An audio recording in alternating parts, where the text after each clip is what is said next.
All right. Would like to welcome the next speaker, Ariadne Conill, Wayback, a Wayland compatibility layer for X desktop environments. Welcome. Hi.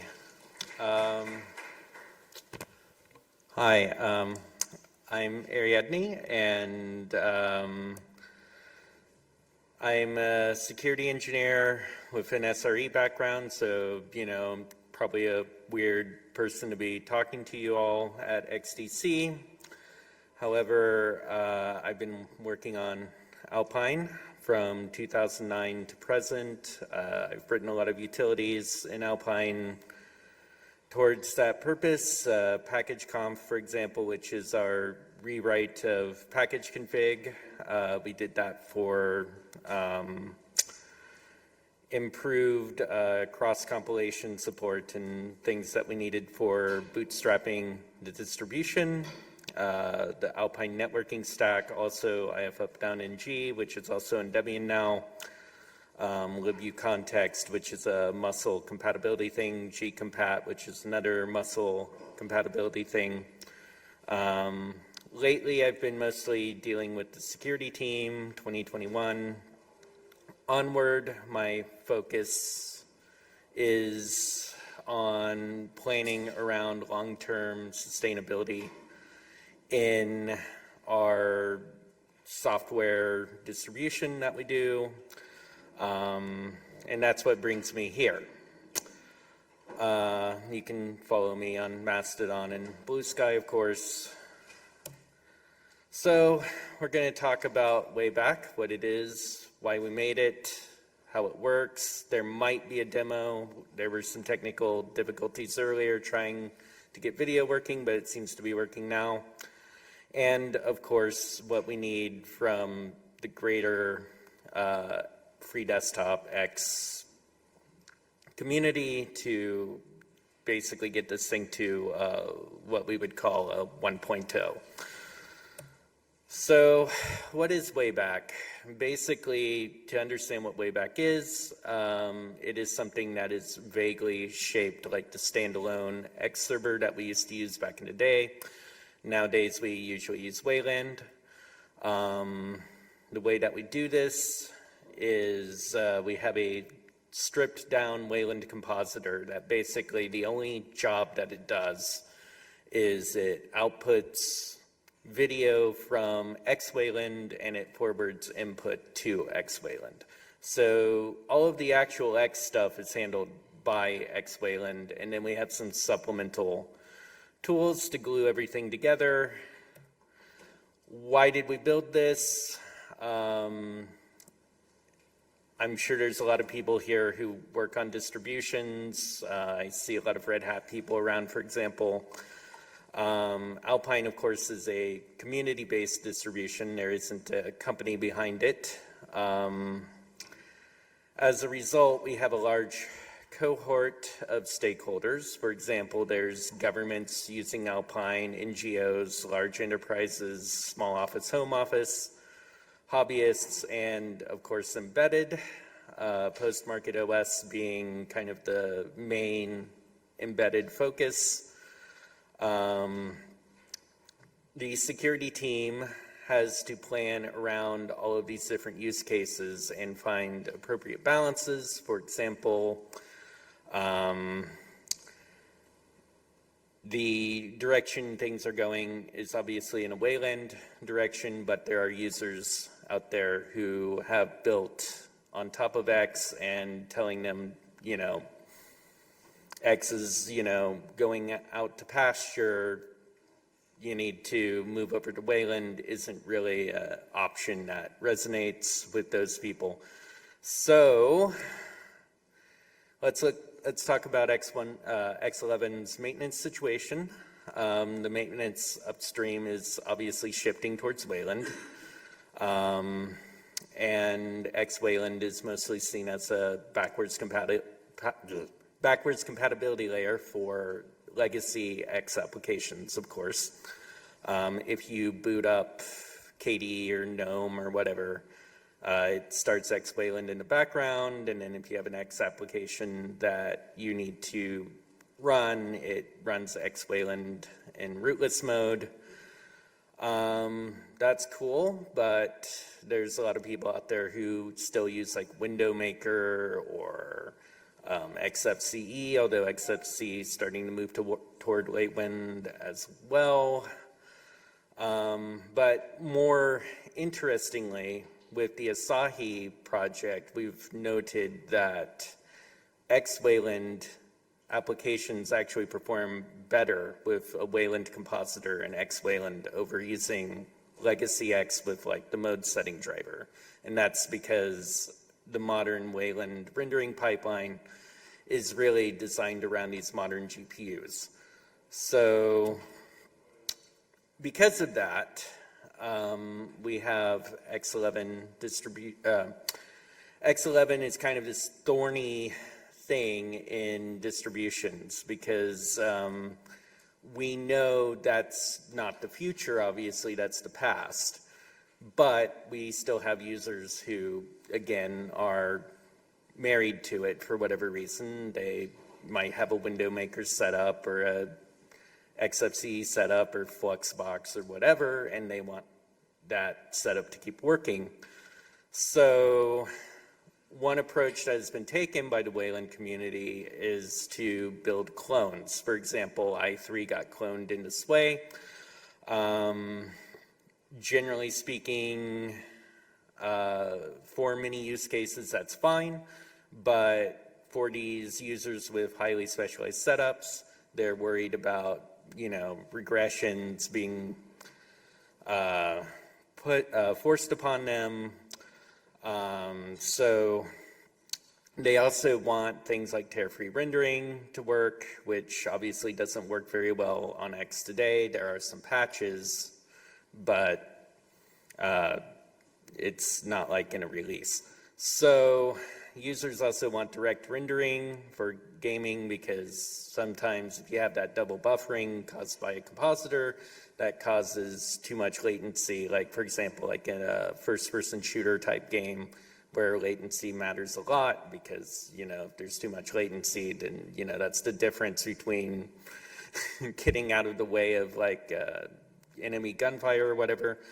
But also, embedded users want improved GPU power management, and X, the model obviously being frame buffer oriented and all of that, doesn't really support that very well. For example, that's why SXMO has been, SXMO is a mobile desktop environment for phones, originally built around DWM. They are now looking at porting to Sway. I think you can install a build of XMO that uses Sway today, but it's not an entirely equivalent setup. There's trade-offs. So because of that, we want to keep X working, but we want to do that in a way that is not intrusive or with a lot of overhead for distributions to maintain, because distributions, we have lots and lots and lots and lots and lots of problems that we need to solve, and X is a big one right now, but if X wasn't a problem, then, we wouldn't want to go solve it. So when talking about the current situation with X, we're presented at the distro level with three basic options. The first one, of course, is the status quo, which, that's a low development cost to us. It's basically nothing, but the user experience will continue to degrade over time as attention has shifted away towards Wayland for a lot of good reasons. There's fork X and maintain it. We're going to talk about that. It'll be a little bit interesting, but naturally we've rejected that fork for reasons I'm going to go into. The third option, which is what Wayback is, we leverage Wayland to keep X11 desktops working. The initial cost, of course, with that is high because we have to do a bit of work to plumb everything together. But once it's done, it's done. You know, it moves along with Wayland as Wayland evolves, and we get all of the Wayland features, hopefully, for free. This has been done before. Somebody put together a proof of concept with shell scripts called X11, where basically married together Wayland to Weston running in a full screen mode. What we've done is basically a streamlined version of that. So let's talk about the X.Org. You know, when Xlibre was first announced, distro people were like, yay, our X problem is solved, maybe, you know, because there's a fork, we don't have to worry about it anymore. Unfortunately, if you dig deeper into Xlibre, it's a reactionary project. They deleted everything relating to Wayland, which means we still have to, that's actually worse for us because now we have two different X stacks that we would have to maintain. From what I could tell looking into it, there was no formal plan, no roadmap. Development is discussed in a effectively unmoderated Telegram group chat. They have no code of conduct. The content in that Telegram chat would be a code of conduct violation for me to share with you, so I'm not going to, but it's really vile stuff. They've also added a pointless X namespace thing, which they claim is security, but anybody who has an actual understanding of security fundamentals realizes that the X server is a single unified security domain, and if you just label different windows, that doesn't really get you anything. On top of that, the maintainer, the lead maintainer, I guess, I'm not entirely convinced that he knows what he's doing, because we've found, at least when we first looked at it, a number of change sets that I think have been reverted now in the free desktop tree that he got included that basically, how do I put this nicely? These are elementary C level or elementary C coding mistakes. Like, for example, he thought the XOR operator was a multiplication operator, for example. So instead of getting 655, anyway, whole thing. So what is X and why do we care? Because we have to understand from an architectural level what we're trying to do. This is a really simplified version of what a modern X server setup looks like. You have your X11 applications. They speak the X11 protocol to the X server. The X server has two major components, device-independent X and device-dependent X. The DDX, as it's called, is where our main concern is, because a lot of those drivers are just kind of sitting around. If somebody finds like a major CVE, there might be a fix that gets released, but maybe not. And on top of that, a lot of the DDX components, every time a new GCC comes out or a new C-Lang comes out, they fail to compile. So we have to go and fix them, and it's a whole thing. But basically, you have libinput as the primary DDX for input, and then the DDX uses XF86 mode setting, which then goes into the whole direct rendering infrastructure, KMS, so on, you know, all the stuff that everybody here is working on. With Wayland, we still have X11 application speaking X, they speak to Wayland. Wayland does away with the DDX. Instead, it talks to Wayland for all of the stuff that the DDX would do. As a result, the lib input goes directly into whatever Wayland compositor that you're using, Weston, Mutter, Kwin, whatever. And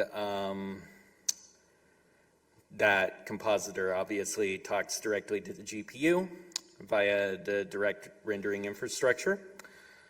And so what we've built with Wayback is essentially something around, just a small wrapper around Wayland. So we have the X11 applications talking to Wayland still. That hasn't changed. Wayland talks to a component called the Wayback compositor. That's the compositor I talked about earlier, which is stripped down. The only, like I said, the only job that it has is display video and take input and route it back to Wayland.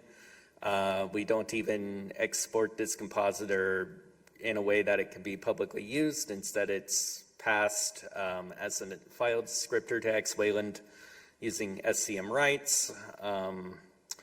And so most of the actual work is being done by WL Roots, which is the framework that a lot of Wayland compositors are built on. Sway is the big one. There's a whole bunch of other ones that use WL Roots. So to sum everything up, we have Wayback compositor. That's the stripped down compositor. We have Wayback session, which we're getting rid of. That was just kind of a temporary thing to allow us to, get started. And then we have this thing called Wayback, which is essentially a stub drop-in replacement for user bin X. And any tool that interfaces with user bin X, the intention is that Wayback is a drop-in for that.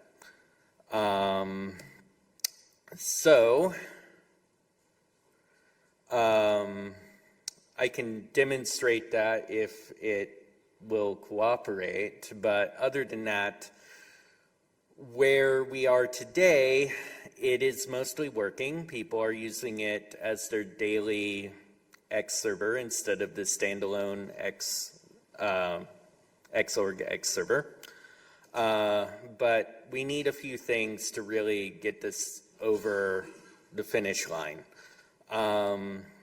X has two key extensions, X resize and rotate, commonly known as XR&R, and Zynorama.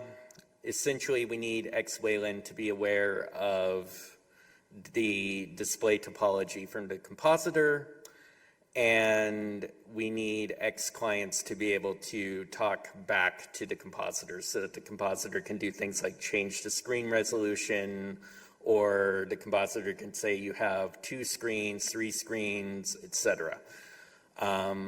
So essentially, that's what we need for multi-monitor to work.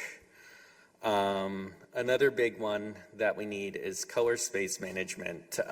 For example, there are different applications that have different color spaces.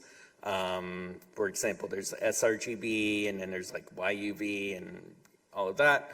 We need some way for the compositor to be able to talk with Wayland and say, use this type of color space, because people use graphics packages to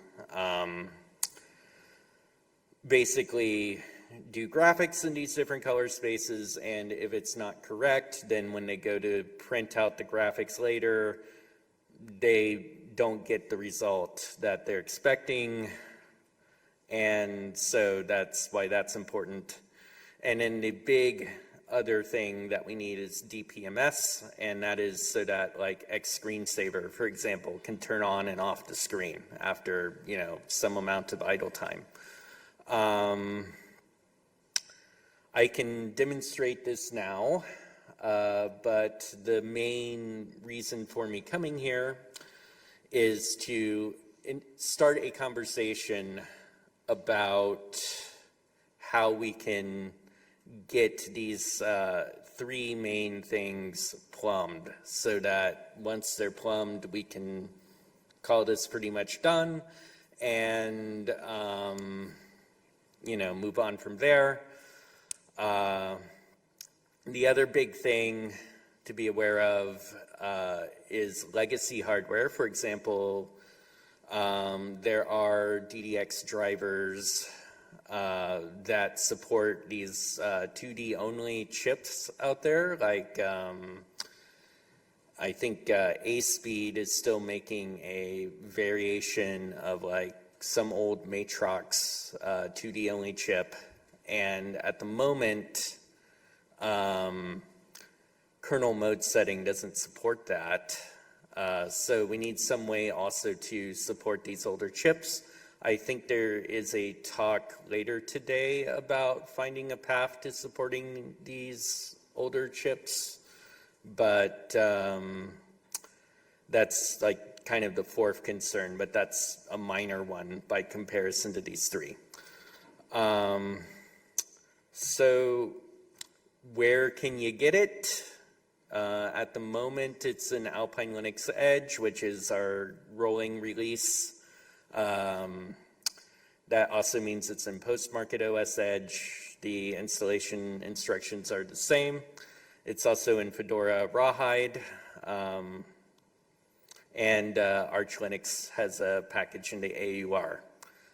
There's a couple of other ones, T2 SDE and a few other ones, but those are the big three. So with that, I can try to demonstrate it, but my computer is having some weird video issues with this infrastructure. It's kind of miraculous that it is working at all. But we have, we're on Libera chat, that's Bridge to Matrix. We have a website. I'm also here, and yeah, anyway. So if anybody has any sort of input, questions, etc., on how we could get this done, I'd love to hear them. Otherwise, I can try to fire it up in nested mode and show you all that it is in fact working.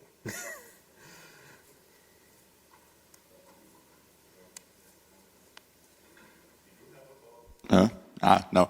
We do have about 20 minutes, so you can go ahead and try, definitely, while we're preparing the questions. Sounds good. All right, in that case,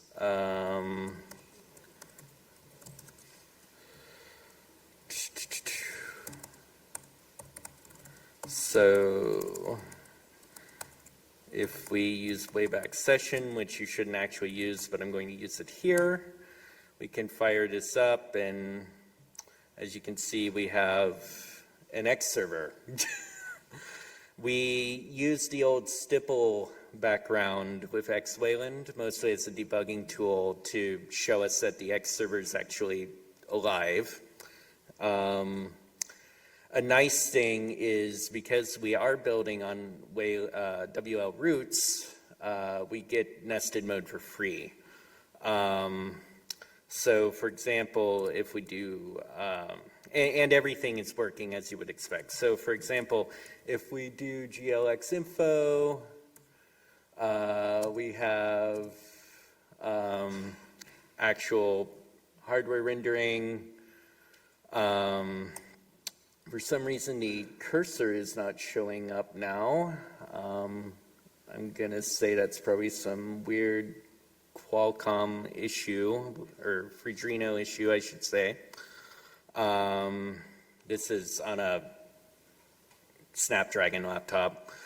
But if we run like glx gears, as you can see, glx gears is working as expected. And so that's basically it. That's all I have.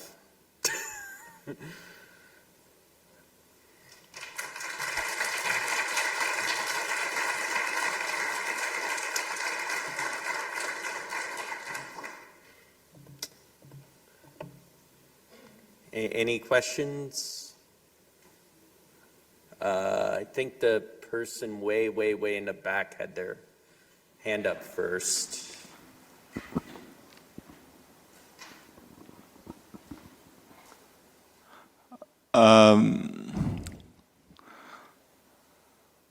Does Wayback support cursor locking when the cursor is visible? Because I've heard Wayland doesn't internally support that, while both X11 and Wayland does. From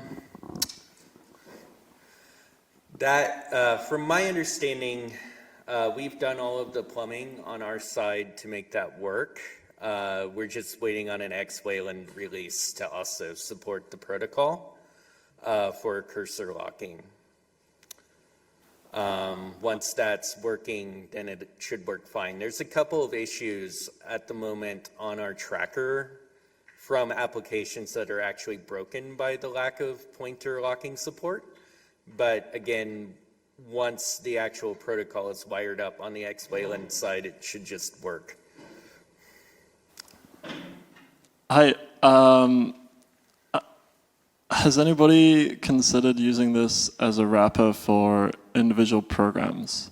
So like the processing IDE, for example, which is all old Java stuff that does not work on Wayland and doesn't seem to behave that well with Wayland satellite in my case. That's basically what originally what the Wayback session command was intended to provide.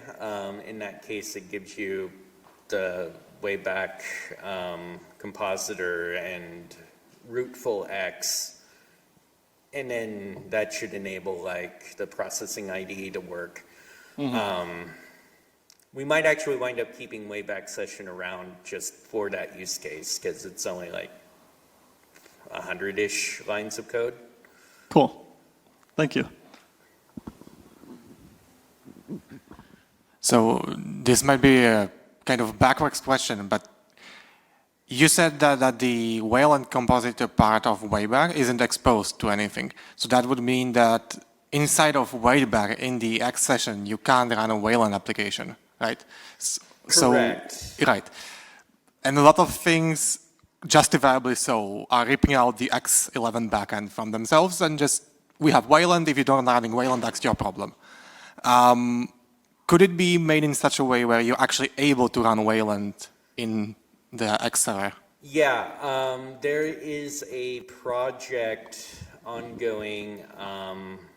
Actually, there's a couple different projects ongoing that provide a rootless Wayland compositor that can be used with X. So if you can imagine basically like a whole bunch of different adapters plugged into each other, yeah, you can get Wayland applications running on X without the need for a rootful compositor. And then they work basically as you would expect. Your X window manager manages them and all of that, but that's out of scope for Wayback. In the case of Wayback, we're just providing the quote-unquote X server part. Hi, thanks a lot for that project and your talk. If you could surely go back to the slide with the open, the to-be-solved issues. I wanted to quickly ask regarding the X and R. I mean, we have, I suppose you're aware of this existing like emulation of like mode setting. I just wanted to ask if you could quickly elaborate if that's actually, like, do I understand correctly that this is not enough, like emulation wouldn't be enough of mode setting, but you need like actual mode setting from the compositor? We've done some experimentation with using what they call the Wayland viewporter extension to emulate it, but The problem that you get with that is that the graphics output is scaled, and so when you scale something up or down, you lose visual fidelity over just having the raw mode setting. So that's why having the mode setting is important, because if we tried that, and then people did, experimented with the mode setting, and then it resized the virtual, viewport, but then they were like, well, I changed it to, such and such resolution, but my fonts are fuzzy now versus without. So that's why we need the actual mode setting.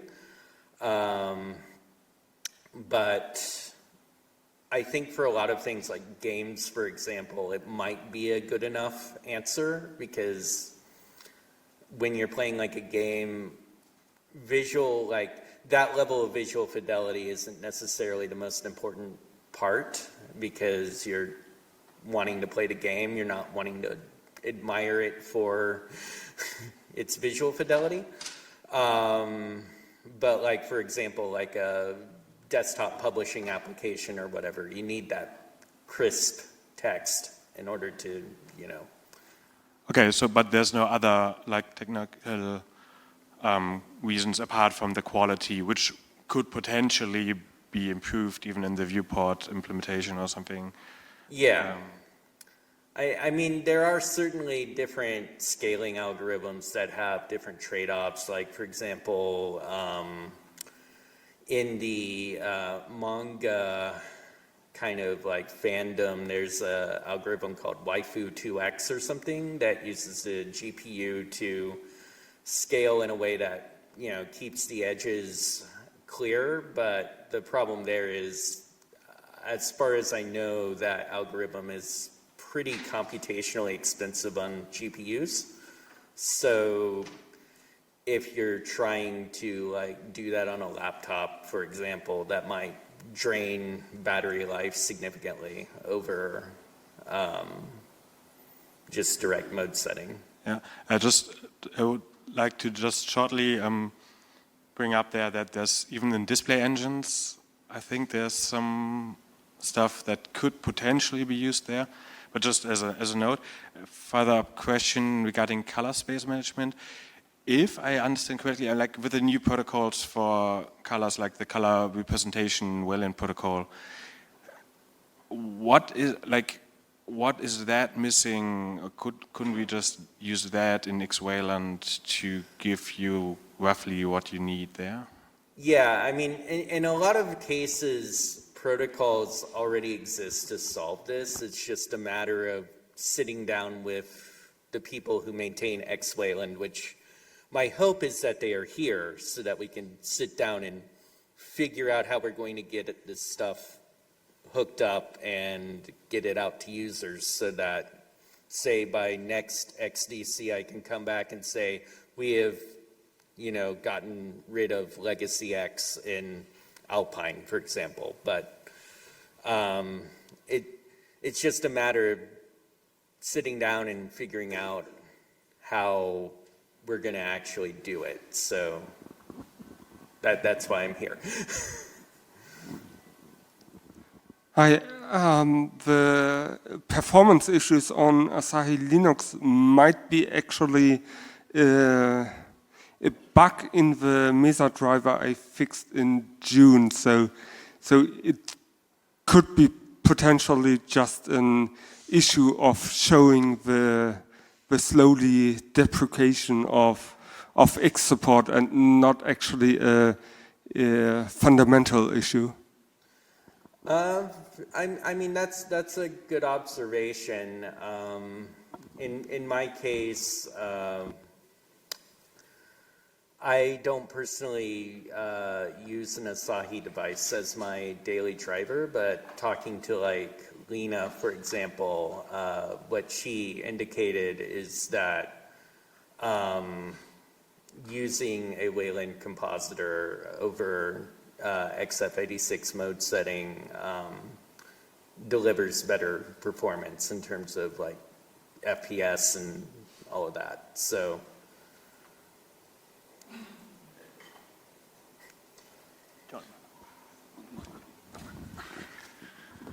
Yes, it is certainly a much better fit for the architecture. Yeah.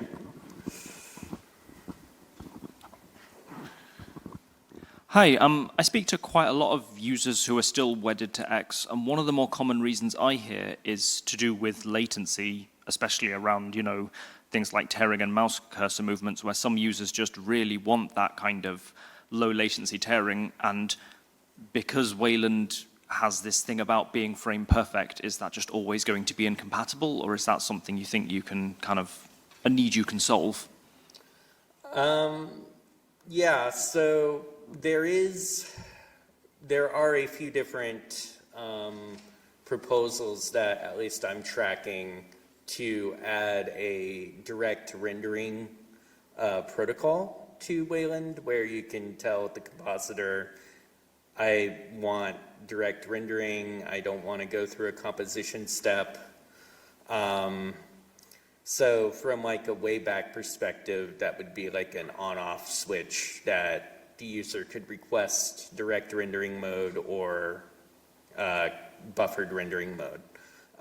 In general, I think in a lot of cases, even on X, you're not really getting direct rendering anymore because most X setups have a composition manager running in the background, and if you're running like KWin or GNOME or whatever, all of those have a composition manager, and so by the nature of having a composition manager, it's always going to be buffered rendering. So honestly, in my opinion, I think a lot of what those people talk about with that advantage, I think it's a placebo effect, to be honest with you. I mean, to be fair to them, at least in our case, we've done measurements where with OpenBox on X versus LabWC, WL Roots, Wayland, there is a sort of a noticeable latency difference in kind of mouse movements and when you click on something. So there is something there.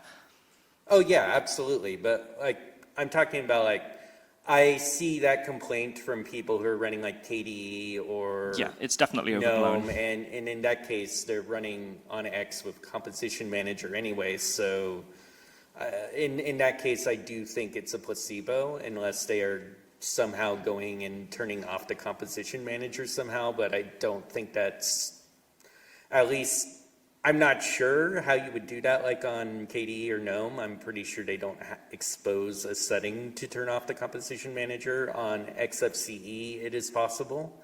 But obviously, if there's no Composition Manager running, then there is a latency advantage, and that's what the direct rendering protocols that are being proposed are intended to solve. I think the primary use case there is really gaming, like I said earlier, because, you know, if you have like a 1 or 2 frame difference, especially like in a game like Counter-Strike, I mean, that's the difference between, you know, being, you know, having to respawn versus not having to respawn, right? So, I don't know, but yes, with OpenBox, because there's no composition manager running, then yeah, obviously you get immediate feedback, but... I think some people are also just very funny about their mouse latency. Well, yes. I mean, there's certainly a lot of people out there who are picky about mouse latency. I mean, for example, but even on Wayland, it's not too bad. Like, I recently got an OLED display for my primary workstation, and on Wayback, the latency is not really perceptible even with the composition step, but maybe it's different on different hardware. I mean, my main machine's a AMD Radeon setup, but... Yeah, I think we're only talking like sort of a frame or half a frame kind of latency. Yeah. It's not a massive thing. Right. But the direct rendering protocol should solve that. Yeah, I'll look into it.